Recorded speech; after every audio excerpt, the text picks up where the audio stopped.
कामकाजी बहू। रवीना के 2 बच्चे थे।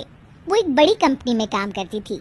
उसके ऑफिस जाने के बाद उसकी सास उसके बच्चों को संभाला करती, लेकिन रवीना को इसकी कोई कदर नहीं थी। एक दिन रवीना अपनी माँ से फोन पर कहती है, मम्मी क्या बताऊं, मेरी सास तो बिल्कुल अच्छी नहीं है। वो समझती नहीं है कि मुझे कितना काम करना पड़ता है। एक तो ऑफिस तक का लंबा सफर और फिर 9 घंटे लगातार काम। बैठे बैठे तो मेरी पीठ अकड़ जाती है। खुद तो सारा दिन घर में मजे करती है, जब मन करा सोए, जब मन किया खाए। तभी उसकी सास वहाँ आ जाती है। अच्छा माँ, मैं बाद में आपको फोन करती हूँ।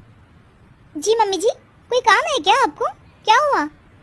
रवीना बहू, सारा दिन तो तू ऑफिस के मजे लेती है, लेकिन यहाँ ये बच्चे मुझे आराम भी नहीं करने देते। मेरी तो तबीयत खराब हो रही है।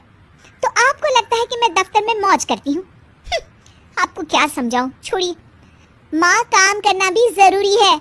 मजबूरी नहीं होती तो मैं खुद ही अपने बच्चों को देख लेती। अब आज तो छुट्टी है ना, आज तो कम से कम घर का काम कर ले। बहू काम शुरू करती है। बच्चे के साथ काम करना उसके लिए असंभव हो जाता है। वो जाकर बच्चा सास को देती है और कहती है, मम्मी जी जरा बच्चा तो पकड़ लीजिए, मैं घर का काम कैसे करूं? जैसे मैं करती हूँ रोज बच्चे के साथ। तुझे बताऊं तो तू सोचती है कि कोई बड़ा काम तो है नहीं, बच्चा तो सोता रहता है। अब देख लिया। खैर, बस मैं यही तुझे समझाना चाहती थी। ला, बच्चा मुझे दे और काम कर। बहू मुंह बनाकर वहां से चली जाती है।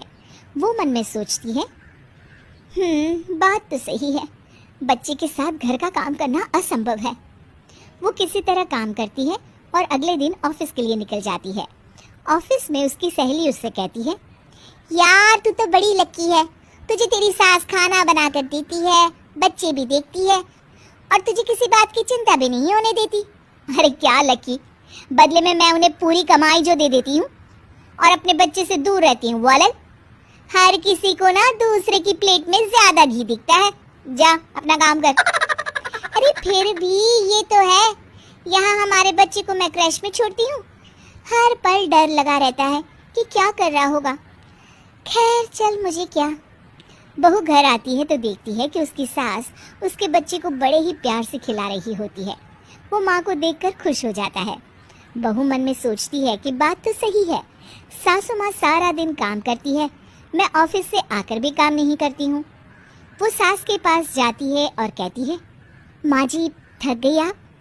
और क्या, सारा दिन चक्कर घीनी की तरह पूरे घर में घूमती रहती हूँ और अब उम्र भी नहीं रही। लेकिन चल तू बता, क्या हुआ, कुछ काम है क्या? बहू कुछ नहीं कहती, मुस्कुराकर वहां से चली जाती है। लेकिन अगले दिन सुबह सुबह बहू सास से पहले उठकर उन्हें चाय देती है। अरे आज सूरज कहाँ से उगा है, तू पहले उठ गई? चल अच्छा किया, मरने से पहले तेरे हाथ की चाय तो पी ली। चलो अब चलकर किचन में लगूं। माँ जी, आपको आज से काम करने की जरूरत नहीं है। काम करने की जरूरत नहीं है मतलब? क्या तू करेगी आज से सारा काम? इतने अच्छे तो हमारे नसीब नहीं है भाई। नहीं माँ जी, मैं नहीं करूँगी, ना ही आप करेंगी, बल्कि ये करेगी। तभी वहाँ एक काम वाली बाई आ जाती है। ये कौन है बहू? माँ जी, ये नौकरानी है और आज से सारा काम यही करेगी। मुझे माफ़ कर दीजिए माँ जी, मैं नहीं समझ पाई कि आप थक जाती हैं। आज से आप सिर्फ आराम करिए और मुन्ने के साथ खेलिए। और सास बहू बच्चे के साथ खेलने लग जाते हैं।